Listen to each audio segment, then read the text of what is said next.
of the decision of the result will be made by the chairperson. Secondly, it is an important consideration. When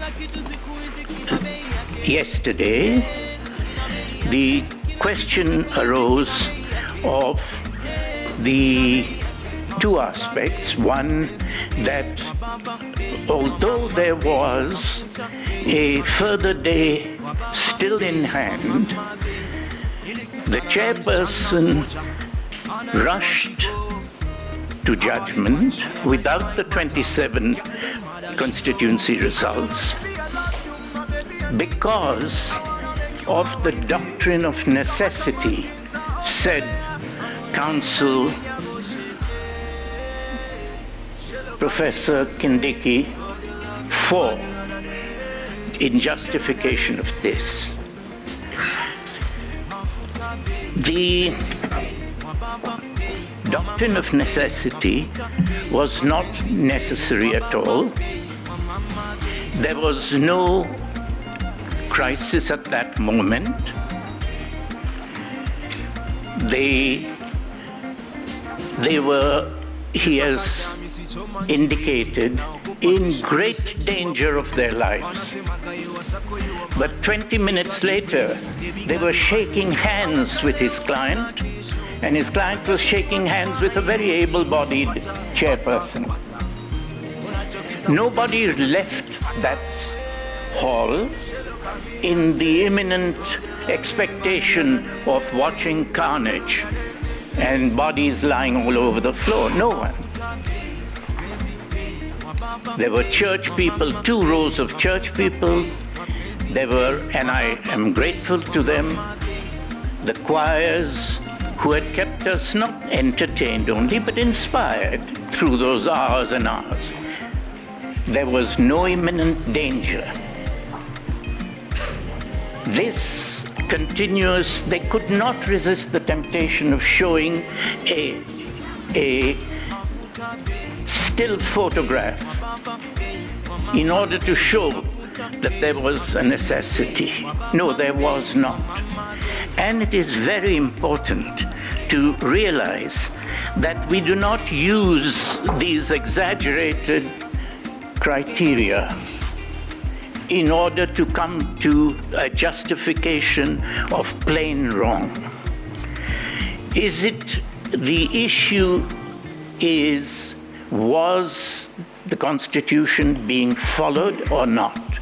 And that is where the concentration has been lacking from the respondents.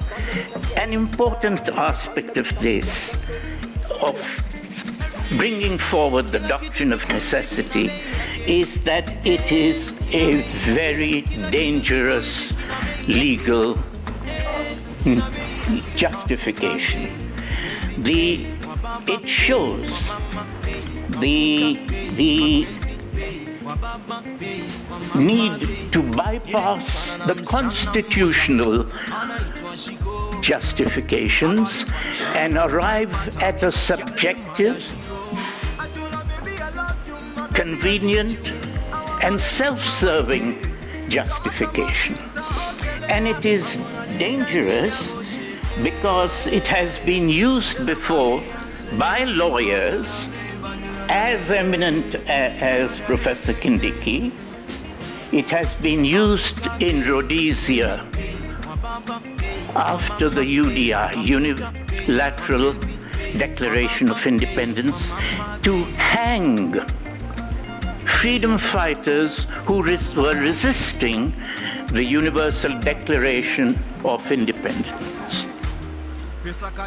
And the doctrine of necessity goes one step forward to say that if power has been usurped, taken, otherwise than in compliance with the Constitution, the courts should still recognize the usurpation of power.